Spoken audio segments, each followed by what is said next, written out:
고맙습니다. 초청해 주셔서 감사드리고요.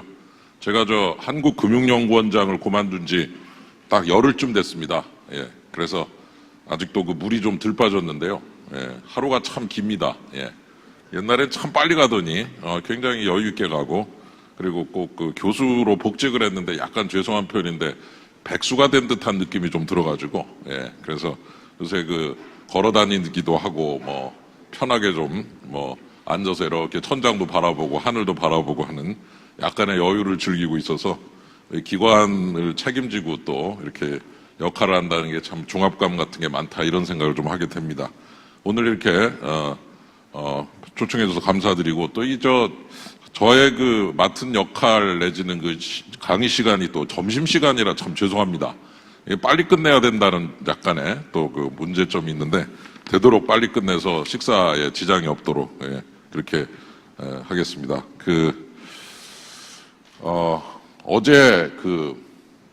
어제 조선일보에 나온 칼럼인데, 예, 제가 이제 다른 신문을 인용을 하는 걸 용서해 주시고요. 저 제목 한번 보십시오. 멋있잖아요, 한자가. 근데 한글로 읽어보니까 후진금융업이에요. 예. 그래서 읽어보고 나서 제가 머리털이 쓰려고 그러더라고요. 예. 사실 제가 금융산업을 다 책임지는 사람은 아니지만, 저거를 갖다가 후진적 그랬으면, 적자를 넣었으면, 후진적이다, 좀 뒤떨어졌다는 느낌이 드는데, 저 적자를 안 넣고서 한자로 쓰긴 했으나, 읽어보면은 금융업이 휴지다, 이런, 얘기를 하고 싶었던 것 같습니다. 예. 그리고 우간다도 나오고 말이죠. 우간다하고 일부러 우간다 쓰고, 그 다음에 말라위 공화국 이런 거 쓰고, 그래서, 예, 아프리카 분들 여기 혹시 계시면은 너무 노여하지 마시고요. 예, 제가 옛날에 토론회를 나가서 전원책 변호사와 진중권 씨랑 같이 토론을 했는데, 진중권 씨가 그러더라고요. 이런 법안은 짐바브웨밖에 없다, 이렇게 얘기하니까 우리 전원책 변호사가 왜 짐바브웨를 욕되게 하느냐, 내일 짐바브웨 대사관서 전화 오면 어떡할 거냐 이러니까 갑자기 말문이 막히더라고요, 그 양반이. 그래서 우리가 짐바브웨를 욕되게 하자는 거 아닌데, 역시 우간다도 욕되게 하면 안 됩니다. 우간다만도 못하다, 이렇게 얘기할 때 우간다 대사께서 뭐라고 그러시겠습니까? 그러니까 비교를 할 때는 좀 조심해야 되지만, 저게 바로 금융업의 현실을 참 잘 보여주고 있는 것 같아요. 그래서 이렇게 금융업에 종사하지 않는 분이나 혹은 주변에 계신 분들이 저렇게 후진이라는 말을 저렇게 써도 되는 그런 동네 북 같은 그런 모습으로 돼버렸다라고 하는 것이 지금 금융의 현실이고, 실제로도 그러한 현실을 우리가 인정을 또 할 건 할 수밖에 없는, 그런 상황 아니냐. 사실 이렇게 남들이 다 쓰는 돈 좀 이렇게 우리도 찍어내면은 아주 폼 잡고 살 텐데, 우리나라 돈은 거의 별로 좋아하지 않습니다. 남들이 쓰지도 않고. 예, 그리고 여러분 아시겠지만은 성균관대 교수 출신이고요. 예, 성균관대 학생 출신이고, 이분은 성균관대 설립자시고, 예, 성대 학부모십니다. 예, 그래서 여러분께서 혹시 성대가 왜 이렇게 잘 나가는지를, 요새 태평 성대 그래가지고 난린데요. 왜 잘 나가는지를 우리나라 지표만 보셔도 성대가 잘 나가는 이유를 여러분께서 아실 수가 있습니다. 조선시대 인물로 다 차 있는데 전부 성대와 관련된, 이거는 성대 입학처장님께서 하신 얘기를 옮긴 것이므로 특정 학교의 홍보와 상관이 없음을 제가 확실하게 알려드립니다. 하여간 우리나라 돈도 참 이쁘고 좋은데, 사실 이 돈보다 훨씬 잘생기고 아주 훌륭하신 모습들인데 영 인기가 없습니다. 예, 그래서 우리의 금융의 현실을 보여주고 있는 게 아니냐. 요 돈은 이제 전부 다 한 사람밖에 없죠. 예, 근데 엄청 뜨고 있습니다. 예, 여러분 아시는 우리 자오샤오찬 중앙은행 총재인데요. 예, 2009년 3월에 달러 그만 쓰자, IMF가 찍는 SDR 기축통화 쓰자 이래가지고 아주 이때 미국이 아주 발칵 뒤집혔어요. 예. 그러더니 이제 여러분 아시는 대로 지금 AIIB라고 하는 또 새로운 국제 금융기구를 만들어서 한번 가보자.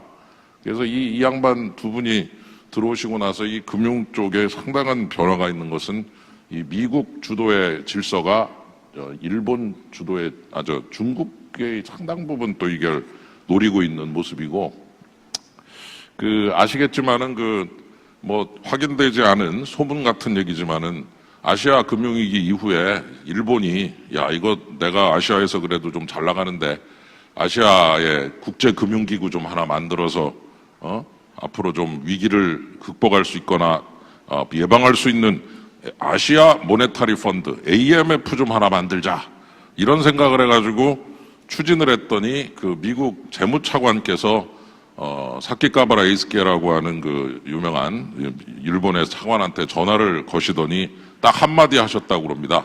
네가 대국이 되고 싶으냐 이랬다고 그래요. 그래서 아닌데요 그랬대요. 그래서 그냥 그걸로 끝났답니다. AMF가.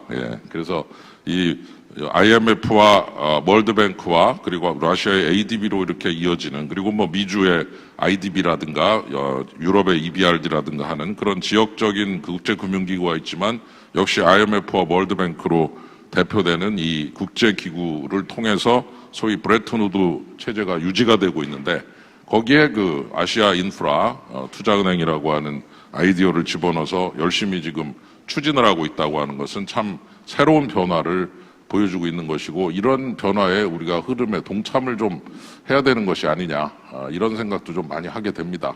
유로는 좀 맛이 간 것 같고요. 요거는 뭐 아주 훌륭한 돈입니다. 북한 돈인데요. 자기네 나라 사람들도 싫어하는 돈입니다. 왜냐하면은 이게 돌질 않아가지고 계속 은행으로 들어가질 않아요. 나오기만 하니까. 그러니까 자꾸 화폐 가치가 떨어져서 자기네 나라 사람들도 싫어하는 돈. 이렇게 정리를 한번 해봐도 됩니다. 위조 지폐도 찍으십니다. 이렇게. 그래서 북한산 위조 지폐인데 아주 품질이 좋습니다. 슈퍼노트라고. 그래서 이거 하나에 50불씩 합니다. 엄청 비싸죠. 김문수 지사께서는 단둥에 가서 70불에 사오셨습니다. 20불 바가지 쓰셨는데 하여간 옛날 얘기입니다. 그래서 이런 것도 있다라고 하는 것을 좀 보여드리고 싶어서 왔고요. 아베노믹스라든가 우리가 해야 될 많은 그런 과제들이 놓여 있고 결국 1944년에 여러분 아시는 대로 미국의 브레튼 우드에 모여가지고 44개국 대표들이 달러를 중심 체제로 가는 이런 체제를 사실상 출범을 시켰습니다. IMF와 월드뱅크 그리고 달러 중심. 이것이 바로 IMF가 태어난 그 브레튼 우드 시스템의 시작이었고 잘 아시는 대로 그 이후에 이제 우여곡절을 걷죠.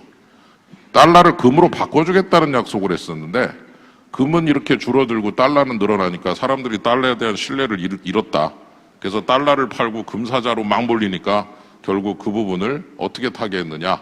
금 안 바꿔줄게. 이렇게 멋있게 약속을 파기를 하시는 금태환 정지선언인데 페이지입니다. 페이지.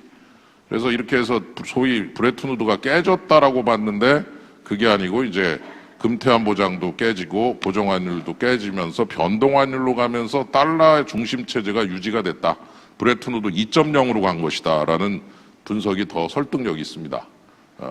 결국 글로벌 위기 이후 우리나라도 이렇게 조금 G20 정도에는 낄 수 있는 그런 그 수준까지는 왔지만 우리의 화폐를 남들이 쓸 정도까지는 어렵다. 결국 이제 아시아 인프라 투자은행 바로 이것이 이제 여러분 아시는 대로 브레튼 우드 3.0의 가능성을 보여주고 있는 것이 아니냐 이런 얘기들을 자꾸 하죠. 그래서 1대 1로 많이 나오겠지만요 앞으로 신상태, 신창타이 결국 아시아 인프라 국제기구지만 이것이 단순한 그런 그 의미가 있는 것이 아니라 결국 미국 주도의 브레튼 우드 체제의 하나의 그 경쟁 상대의 등장을 통해서 3.0으로 가는 가능성을 보여주고 있지 않느냐 이런 얘기를 하기 때문에 우리 금융이 또 여기에 발맞춰서 열심히 좀 노력을 해야 되는데 참 어렵습니다. 여러분 아시는 대로 뭐 구조적 문제에 대해서 너무도 잘 아시는 문제고요. 그리고 이런 식으로 부가가치도 정체돼 있고 그 다음에 국내은행 세계 순위도 떨어져 있고 그 다음에 공모펀드 수탁고라든가 신규 기업 상장수를 보시면 뭐 막 줄어들고 있고요. 물론 이게 금융만의 문제는 하지만 금융도 여기에 책임이 있다 이렇게 이제 볼 수가 있고 연금 문제 그 다음에 해외 수익 비중 굉장히 낮은 거라든가 그 다음에 중소기업 자금 조달도 은행만 열심히 하고 있고 다른 소스들은 굉장히 적고요. 그리고 이제 여기 보시는 대로 전체 그 금융업의 비중 상당히 좀 작다. 이 사실도 확인해 볼 수 있고, 그 다음에 금융 서비스의 순위 같은 것들도 많이 낮아져 있고, 그래서 참 뭐라고 참 얼굴을 들기가 힘든 이제 그런 그 모습들이지만, 왜 그런지라고 하는 것을 굳이 따져보면은 대부분의 산업은 자기 혼자서 스스로 발전해가는 모습으로 갈 수가 있는데, 금융 분야는 아시는 대로 창조경제 지원 이런 식으로 해서 다른 실물 분야를 지원을 해주면서 돈을 버는데, 여러분 아시는 대로 돈 벌려면은 대출 비싸게 주고 예금 금리는 쥐꼬리만큼 주고 서비스 피는 막 때리고 이렇게 하면 돈 많이 버는데, 그렇게 했다가는 난리 나죠. 그러니까 대출 금리는 자꾸 떨어뜨리고 예금 금리는 조금씩 올려서 예대 마진은 조금씩 줄여야 되고, 그 다음에 또 여러분들이 송금 서비스라든가 ATM 서비스 같은 거 쓸 때 그 서비스 피들은 좀 적게 받고 안 받고 뭐 이렇게 해가지고서 자기가 돈 버는 쪽으로만 갈 수 있으면은 계속 가면 되는데, 그게 아니고 돈을 벌 수 있는 쪽으로 가려고 할 때 자꾸 이렇게 스톱을 걸고 뒤로 돌아 우양우 좌양자를 하기 때문에, 사실은 이 두 개의 기능이 여러분 아시는 대로 굉장히 좀 서로 간에 그 컨플릭트가 있어요. 이해를 좀 해주셔야 된다는 거죠, 쉽게 말해서. 예를 들면은 미국의 계좌들은 말이죠, 우리나라식으로 표현하면 계좌의 잔액이 500만 원 이하로 내려오면 무조건 서비스 피를 내라, 이런 계좌도 많습니다. 잔액을 유지 못하면 돈을 때리는 거예요. 이자를 주는 게 아니라 벌금을 매기는 거죠. 우리나라에서 그런 거 했다가 난리 나지 않겠습니까? 예를 들어 송금 수수료를 2,000원, 3,000원 받으면 아마 다 때려 부실 겁니다. 제가 볼 때는. 술 취한 분이 또 돌진해가지고 이렇게 막 그 ATM 기기를 다 부셔버리고 뭐 이런 거 많잖아요. 그죠? 예. 화끈하잖아요. 그죠? 예. 파출소 와서 막 뒤집어 엎고 이런 분들도 많은. 그리고 술김에 그랬다 그러면 용서해주고, 이런 그 훌륭한 또 전통이 있어서 아마 그런 일들이 있어서, 여러분이 여기 보시는 대로 사실 약자 지원도 또 해줘야 되고, 서민금융, 개인신용. 그래서 이렇게 그 맨데이트라고 부르는, 쉽게 말해서 나에게 주어진 과제라고 하는 것이 굉장히 서로 컨플릭트가 되는, 서로 이렇게 맞아자면은 그 갈등 요인이 있는 여러 개의 과제가 동시에 좀 주어져 있는 측면이 있다.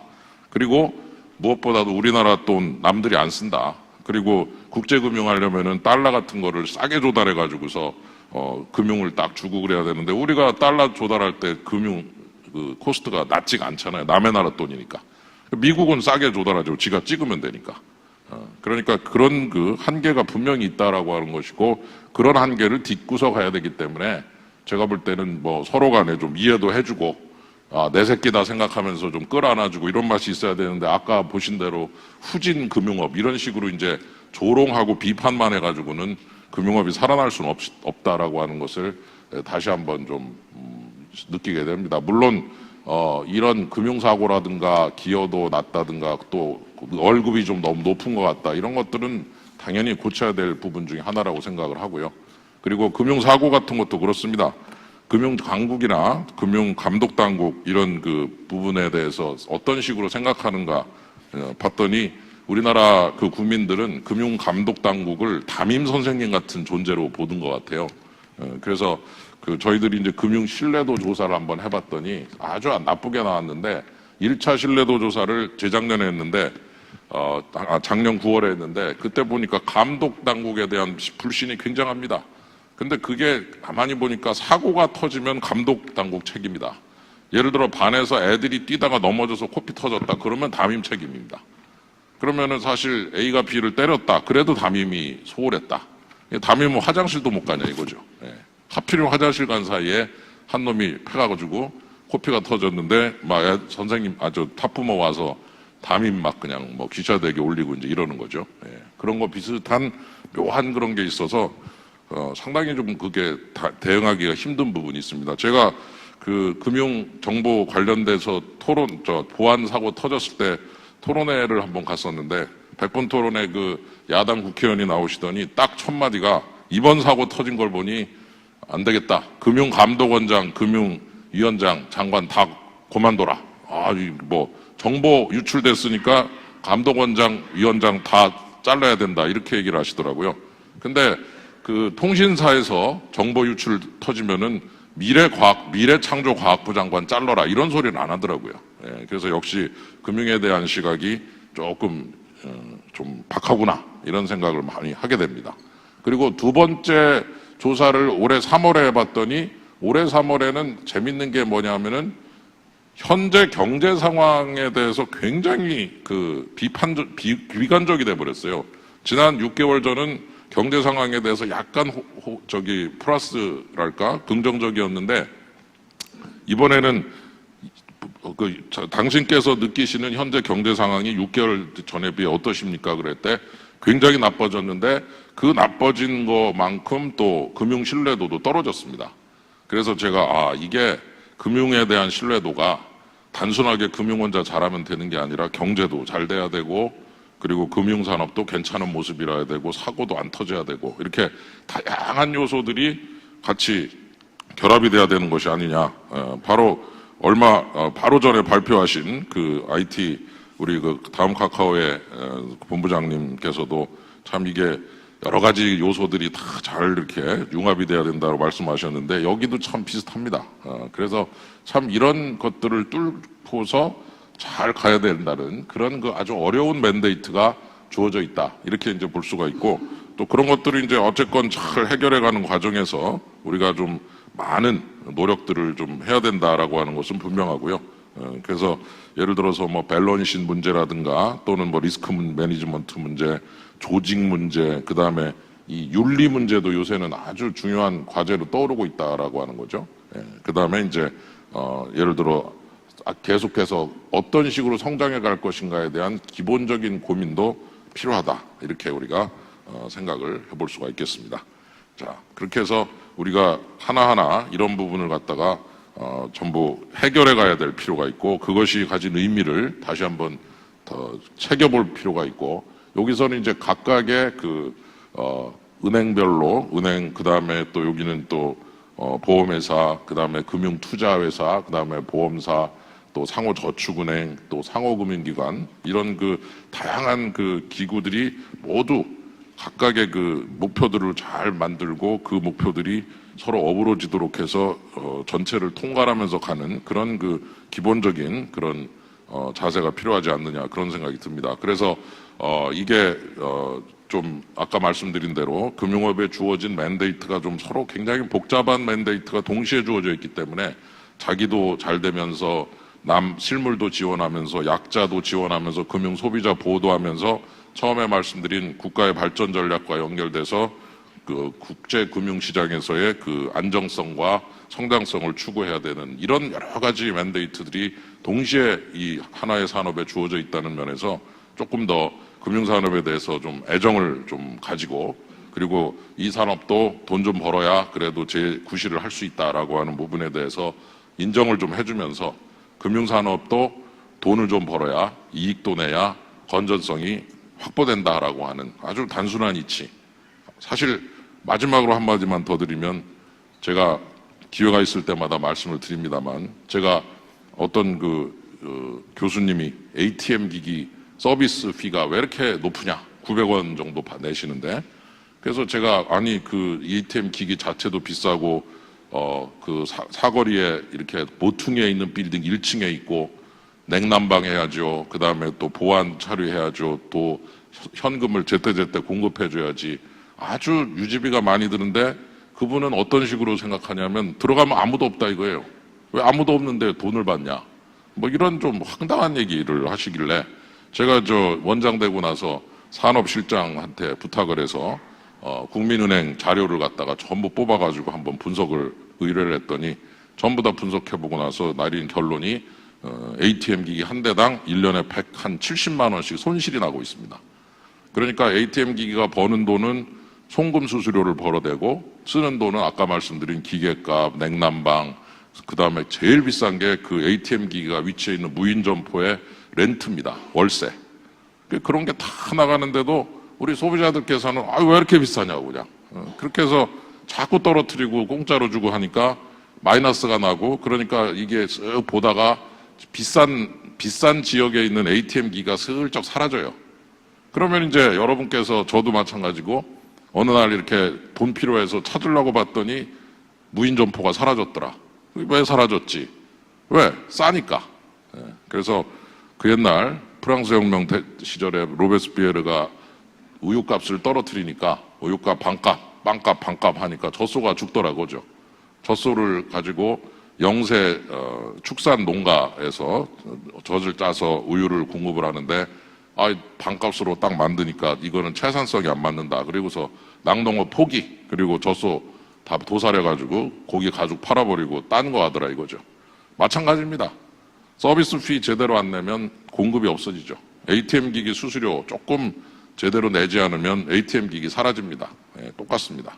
그래서 이런 부분에서 이 적절한 수준의 어떤 이 산업을 육성시키고 발전시키기 위해서는 소비자들도 거기에 대해서 일정한 대가를 좀 낼 수 있는 그런 마인드가 돼야 되는데 무조건 싸게 하고 무조건 없애고 무조건 다 제로로 해라고 하면은 결국은 그게 광범위한 의미에서는 소비자의 부담으로 다시 부메랑이 돼서 돌아오는데 우리 전체 국민들과 이런 같은 나라에 살고 있는 그런 같은 국민들끼리 우리나라 내부에 있는 산업들을 좀 육성시켜보자라는 생각도 좀 하면서 금융서비스 산업을 어떻게 하면 발전시킬 거냐라고 하는 그 과제도 한번 생각해 보면서 내 새끼 키우듯이 조금 부담 살짝 한 100원쯤 더 한다든가 하는 식의 개념을 가지고 이거를 좀 긍정적으로 바라볼 수 있게 될 때야 이 산업이 발전하지 아까처럼 후진 금융업 이렇게만 봐가지고는 절대로 발전할 수는 없다. 이런 면에서 금융산업에 대한 애정이라는 개념, 내 새끼라는 생각 이런 것들이 좀 중요한 그런 과제로 떠오르고 있는 것이 아니냐. 그것이 기본이 돼야만 산업이 발전하고 지원도 잘하고 약자도 보호하고 서민도 챙길 수 있는 그런 여력이 생긴다. 이렇게 볼 수가 있겠습니다. 오늘 이렇게 경청해서 고맙습니다. 감사합니다. 네, 수고해 주신 윤창현 전 연구원장님께 다시 한번 큰 박수 부탁드리겠습니다.